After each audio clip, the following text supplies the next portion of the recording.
16. Hugo Mario, yo creo que uno de los temas, y cuando uno mira las encuestas, que más le preocupa hoy a los colombianos es el tema de la seguridad. Y nuevamente la seguridad va a ser un tema transversal en las elecciones del próximo año. Claro, pero en estas mismas encuestas apareció, sobre todo en las más recientes, Camila, el tema de la salud como otra de las prioridades de los colombianos, tal vez por la situación que afrontan las EPS y por las extensas filas que hemos visto en las afueras de los dispensarios de medicamentos. Es un tema que sin duda preocupa, pero obviamente el tema de la seguridad sigue siendo prioridad por la situación de orden público en diferentes regiones, por el control territorial de algunos grupos armados ilegales y la preocupación que existe también por la seguridad ciudadana en las principales capitales del país. Pues precisamente por eso ayer estuvo el ministro de la Defensa, el general Pedro Sánchez Suárez, en el Congreso de la República, hablando de seguridad, hablando de reclutamiento de menores y de cómo esta práctica pues se sigue agravando lamentablemente en el país. Y por eso quiero saludarlo a esta hora, ministro Sánchez. Gracias por acompañarnos y por estar en los micrófonos de Blue Radio. Camila, buenos días y buenos días a todos. Muchas gracias por la invitación. Un placer pues tenerlo con nosotros en los micrófonos de Mañanas Blue, ministro, y preguntarle, yo sé que usted no tiene nada que ver con el tema electoral del 2026 y ese no es su trabajo, pero pues ese sí va a ser un tema crucial para el próximo año a la hora de decidir por parte de la ciudadanía por quién votar y por quién no. Y por eso quiero hablarle del reclutamiento de menores, que sí ha aumentado en los últimos años. Y le pregunto si ese reclutamiento de menores que ha aumentado en los últimos años obedece, ministro, también a que la seguridad se ha venido deteriorando y el orden público en diferentes regiones del país se ha venido deteriorando o no. Evidentemente el reclutamiento de menores pues tiene una relación directa con el deterioro, la afectación del orden público en Colombia. Es innegable, los datos así lo muestran, en los cuales, por ejemplo, hablando de reclutamiento de menores, entre el 2023 al 2024 hubo un incremento del 40% de reclutamiento de menores. Las cifras que yo hablo son las que podemos tener noticias criminales de este delito atroz, que varían en algún momento a las del ICBF, porque el ICBF recibe por otros canales también víctimas o información de víctimas de reclutamiento de menores. Y este año pues no puedo decir que porque se haya reducido ese porcentaje si lo comparamos con el año anterior, en el cual el año 2024, evaluando el mismo periodo, teníamos 76 víctimas y este año tenemos 62, una diferencia de un 18%. No puedo decir que eso es una buena cifra. La buena cifra es que no haya un reclutamiento de menores. Y es un delito que se aceleró en los últimos años. Es una tragedia en la cual vemos que la mayor cantidad de reclutamiento de menores se da incluso es a través de medios de información, de redes sociales, al igual que lo mismo la desinformación. Casi el 60% de las noticias falsas se publican de acuerdo a unos estudios que hacen diferentes entes a través de las redes sociales. Y en esa misma línea, pues se engañan a nuestros menores y los llevan a un mundo del crimen delictivo. Nuestra labor es neutralizar eso y pues es una acción integral que no solamente le compete al Ministerio de Defensa, porque nosotros casi que vemos es la causa de unos problemas estructurales. Sí. Ministro, anoche en el Consejo de Gobierno, que fue también televisado, el presidente Gustavo Petro aseguró que el Estado colombiano está cuidando a los capos de las bandas criminales con armas oficiales. Denunció una presunta corrupción en empresas de vigilancia privada. Ha dicho que estas armas, más de 60.000, están ingresando a estos grupos ilegales. ¿Usted qué conoce sobre esa denuncia del presidente Petro? Bueno, primero pues el Estado es un ente legal, no puede cuidar a ilegales, debe combatirlos, y para eso estamos las instituciones legítimas del Estado en esa misión. El señor presidente, en un reporte que le dio la Superintendencia de Vigilancia y Seguridad Privada, encontraron que alrededor de unas 60.000 armas no tienen la trazabilidad, y lo que se deduce es que terminaron en manos de alguien que cometió un delito. No todos, pero alguien cometió algún delito. Y también se ha encontrado que algunas de esas empresas son prácticamente en papel, no son reales. Hay un trabajo muy fuerte articulado, ya hicimos varias mesas de trabajo, no solamente con la superintendente, sino con la Policía Nacional, y miramos todo el problema de las armas en Colombia. Ayer en la presentación que hacía, mencionaba que, y esto no es que sea, vuelvo y digo, o sea, la situación del país requiere una atención, está delicada, no en todo el país, pero en sí ciertas zonas. Ministro, y esa situación delicada del país, quería preguntarle, perdóneme que lo interrumpa, si lo oigo perfecto, ¿usted me oye a mí? Okay. Sí, quería interrumpirlo. Es que pensé que no me escuchaba. Sí, Okay. Lo oigo perfecto. Quería preguntarle si esa situación delicada de orden público en el país también obedece, entre otras cosas, a que por primera vez en Colombia estamos teniendo importación de crimen organizado, como por ejemplo los carteles del narcotráfico en México, y esas armas y demás que pueden estar en manos de otras organizaciones que no son necesariamente colombianas sino mexicanas, y que tienen pues otro tipo de prácticas un poco mucho más sangrientas, que ya es demasiado decir, que las que hemos tenido nosotros en el país. ¿Ustedes qué información tienen de eso? No solo de que sean grupos organizados colombianos, sino internacionales. Gracias, Camila. Y gracias por la pregunta en la línea que estaba hablando. Entonces les decía que ayer hablaba sobre las tasas de homicidio, y vemos, por ejemplo, cómo en el 2008 hubo un salto enorme del modo en que mueren los colombianos por homicidio, de acuerdo a las cifras que maneja nuestra Policía Nacional y cruzadas con la Fiscalía. Y en este momento el 67% de las muertes por homicidio son con sicariato. Entonces son armas que son pistolas, son de corto alcance, son revólveres. Entonces hay una relación de alguna manera directa. Por otro lado, pues hay un trabajo fuerte de neutralizar esas armas. En promedio, por lo menos en los últimos 3 años, ha sido casi de 20.000 armas el promedio que se incautan cada año, armas ilegales. Y uno se pregunta, el presidente habló de esa cifra de unos 60.000 armas, pero si hemos incautado, por lo menos en los últimos 3 años, 60.000 armas prácticamente. Entonces, ¿las otras de dónde salen? Y aquí viene una relación con lo que menciona Camila, de carteles mexicanos. Y estamos en unas líneas investigativas y hemos hablado con los Estados Unidos, porque les hemos mostrado la preocupación muy grande en la cual vemos que llegan armas prácticamente nuevas de Estados Unidos. Un porcentaje, otros porcentajes llegan de Europa, y es alimentar aquí la violencia. Y en esa relación de ese tráfico de armas ilegales intervienen carteles mexicanos también.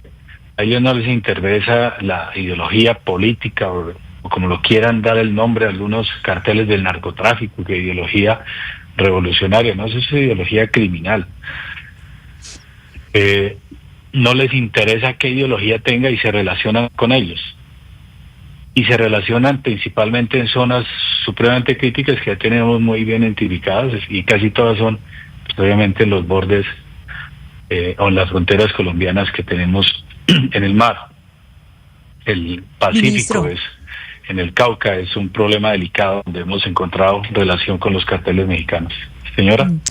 Señor ministro Sánchez, le quiero preguntar, precisamente pues cambiando de grupo criminal, le quiero preguntar por la circular conjunta que firmó con la ministra Ángela Buitrago y con el ministro de Minas, Edwin Palma. Firmaron una circular conjunta pues para atacar todos a la criminalidad, para atacarla conjuntamente en el tema de los hidrocarburos, pues para que no se desvíe para economías criminales. Pero resulta que en Antioquia hay un tema en que confluyen también los 3 ministerios, y esos 3 ministerios que confluyen es lo que está pasando con la minería sobre todo en lugares como Segovia, donde los mineros artesanales pues están haciendo su trabajo, pero están a merced de grupos como el Clan del Golfo.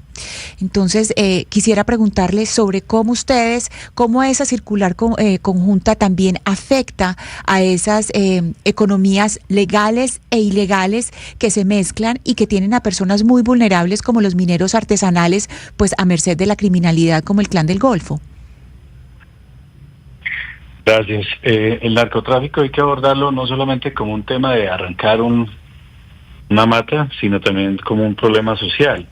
Y la aproximación que hemos hecho es volver no rentable el narcotráfico y volver rentable los productos como el cacao, la palma de aceite, etcétera, como ocurrió en el Bichada, donde la FACS, la Fuerza Aeroespacial Colombiana, adelantó un proyecto en los cuales los campesinos reemplazaron 1.200 hectáreas de cocaína y las convirtieron en cacao. Pero lo importante es volverlo rentable. Y para volverlo rentable, pues es volver el otro elemento irrentable, que no sea rentable. Y esta circular que firmamos con Mininas, Minijusticia, es orientada al control de los hidrocarburos, porque voy a poner un ejemplo muy sencillo. El combustible que llega a los laboratorios en Nariño sale desde Yumbo, y tenemos un cálculo que alrededor de un 45% de las estaciones de combustible allá en Nariño no tienen un permiso del Ministerio de Justicia o una cédula de ese Ministerio de Justicia. ¿Eso qué involucra? Saber los antecedentes de quién es el que está operando él. Y al no saberlo, pues entonces ahí uno encuentra crimen financiando el narcotráfico. Pues es algo que se identificó y dijimos, tienen un plazo para legalizarse, y si no, se cierran esas estaciones de combustible. Ministro, tiene un impacto fuerte. Sí. Tiene un impacto fuerte en ese insumo que hace más costoso producir coca. Pero además de eso es el transportista. Entonces sale de Yumbo, va bajando hacia Nariño, y a la mitad del camino hay un sitio que se llama El Estrecho, vira a la derecha y se mete por el cañón del Micay, un vehículo que no tenía que estar allá. Entonces también colocar sanciones a la mayorista, al transportista y también a la estación de gasolina. Y otro elemento que es paralelo, que es el combustible que va a Nariño, lo estamos moviendo por vía marítima, directamente desde Buenaventura hasta Tumaco y luego de Tumaco a Nariño, con el fin de reducir la posibilidad de que tengan acceso a esos insumos. Uno se pregunta, por ejemplo, también en Aguachica. Sí. Llega más cemento allá, en la ferretería venden más cemento que una ciudad 5 veces más grande que ella. Es una aproximación, por dar un ejemplo. Señora. Sí, ministro, pues hilando un poco. Pero si me permite terminar lo de minería. Ajá. Y respecto a la minería, pues tuvimos una reunión con los mineros de Antioquia, del Porce, que hicieron allá el bloqueo, y pues obviamente hablábamos que los derechos de los demás no deben ser limitados ni afectados por exigir los de ellos. Ellos entendieron bien, aunque hubo restricciones en la movilidad. Pero entonces hablábamos y aquí le podemos dar varios nombres: minería artesanal, minería ancestral, minería informal, minería de subsistencia. Y cuando uno va y encuentra en territorio, hay unas dragas enormes, prácticamente industriales, bulldozer, maquinaria pesada, y pues la verdad de ninguna de las que acabamos de decir tiene relación. Y el problema que hay es también de tipo ambiental. Entonces llegamos a una línea para una hoja de ruta para identificar claramente cuáles son los parámetros de ese tipo de minería, donde decimos está prohibido que toquen alguna reserva natural, así sea ancestral o informal, o con el nombre que algunos les quieran dar. Ahí vamos a intervenir muy, muy fuerte, mientras hacemos una transición con los otros mineros. Pero también es entender el problema que digamos es un poco más fácil de solucionar que la droga. La cocaína es ilegal, se han dado discusiones a nivel global al respecto, pero el oro sí es totalmente legal. Entonces es más fácil hacer esa transición, pero hacerlo en una explotación responsable, que no contamine el medio ambiente. Y en esa hoja de ruta tenemos que intervenir ya con las comunidades para sacar esto adelante, y creemos que va a tomar un poco de tiempo, pero lo veo con un poco más de facilidad a mediano plazo.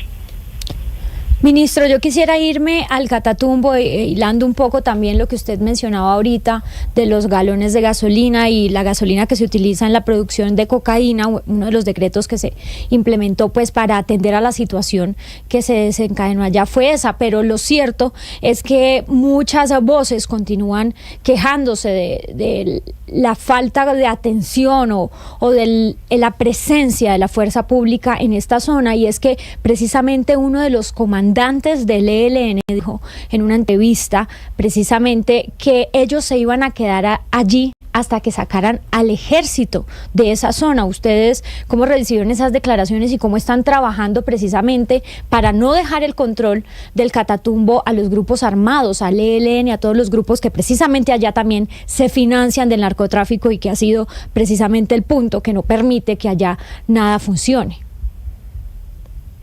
Bueno, el ELN, como lo ha dicho el presidente de la República, es un cartel del narcotráfico, y además tienen algo particular que me he dado cuenta, es una soberbia y un cinismo. Las dos personas que salieron ahí hablando, por quienes ofrecemos una recompensa importante por la captura, también son buscados por el desplazamiento de más de 56.000 personas, confinamiento de 23.000 y asesinato de prácticamente un centenar de campesinos. Y son cínicos y pues yo lo entendería desde la manera como lo que le han dado a Colombia: voladoras de oleoductos, contaminación del medio ambiente, terrorismo, carrobombas aquí en Bogotá, asesinato de menores, reclutamiento de niños, etcétera. Y pues no es de extrañar que un criminal haga un tipo de declaraciones de ello. Pero lo cierto es que el Estado, nosotros, la fuerza legítima del Estado, estamos recuperando el territorio y vamos a consolidar el mismo. ¿Que nos va a tardar tiempo? Sí. ¿Que va a ser difícil? Sí. ¿Que nos va a costar sacrificio y lágrimas? Sí. Pero también que lo vamos a lograr, por supuesto. Esa es nuestra misión constitucional. Nosotros podría hacer una comparación, por ejemplo, de lo que ocurrió cuando en el 2002, no era una fecha, a Colombia algunos estudios lo concebían como si fuera un estado fallido, o que podría ser un estado fallido. Pasaron prácticamente 14 años para llevar al principal grupo narcocriminal que había en la fecha, que había en ese momento, a un proceso de paz. Yo no estoy diciendo tampoco que vayamos a tardar décadas, pero lo cierto es que lo vamos a recuperar. Yo aspiro no a hablar de años, sino de meses. Y en esa afectación a los grupos que delinquen allá, se han afectado ya más de 310 integrantes de esos grupos. Una afectación muy importante que le hicimos al ELN, un cabecilla muy importante. Pero la situación allá no se soluciona solamente con armas o con temas policiales. Por eso es la estrategia de un 30% de esfuerzo militar y policial y un 70% de la acción unificada del Estado. En esta semana vamos a estar allá revisando cómo va la estrategia, dinamizando, vigorizando, entregando ciertas acciones ya concretas para darle a la gente, para que perciban que es cierto lo que estamos haciendo. Pero el problema no es sencillo mientras exista el narcotráfico allá, mientras exista la minería ilegal. Y por ello es clave afectar de manera integral y holística esa amenaza. Claro. Por cada bandido, por cada criminal, cierro con esto, por cada criminal que hemos neutralizado, prácticamente surgen dos. En este gobierno casi 8.000 integrantes de los tres grupos se han neutralizado. Pero se han multiplicado prácticamente por dos cada uno. ¿Cuáles son las fuentes? Narcotráfico, minería, corrupción, Ministro, y contrabando. Pero entonces, ministro, agradeciéndole su tiempo y sabiendo que está ocupado, Le hago una última pregunta sobre esto que acaba de decir. Usted dice, vamos a retomar el control. Nos tardará un tiempo, no será inmediato, pero vamos a retomar el control y vamos a combatir los factores que están generando que tengamos más problemas de orden público, como la minería, el narcotráfico y demás.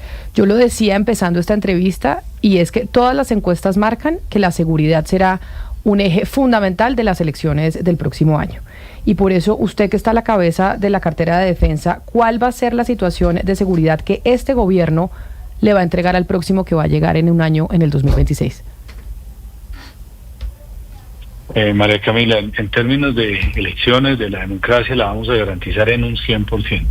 Van a haber elecciones en todos los lugares de Colombia. Sin embargo, esas elecciones, inclusive paradójicamente, ya comenzaron este año. Este año son 30 elecciones más que debemos hacer. Ahorita ocurrió ya una en apartado el fin de semana. ¿Por qué? Porque algunos fueron destituidos, ya sean alcaldes o gobernadores. Pero el año entrante es un desafío importante y ya nos reunimos con el registrador y también con todos los entes relacionados para este evento, y el Plan Democracia ya está en marcha, con nuestra Policía Nacional y con nuestro Ejército Nacional. ¿Cuál sería el panorama a final de este año? Yo lo miraría en que las zonas más críticas, que es el Catatumbo, que es el Cauca, que también el sur de Bolívar, van a estar en mejores condiciones.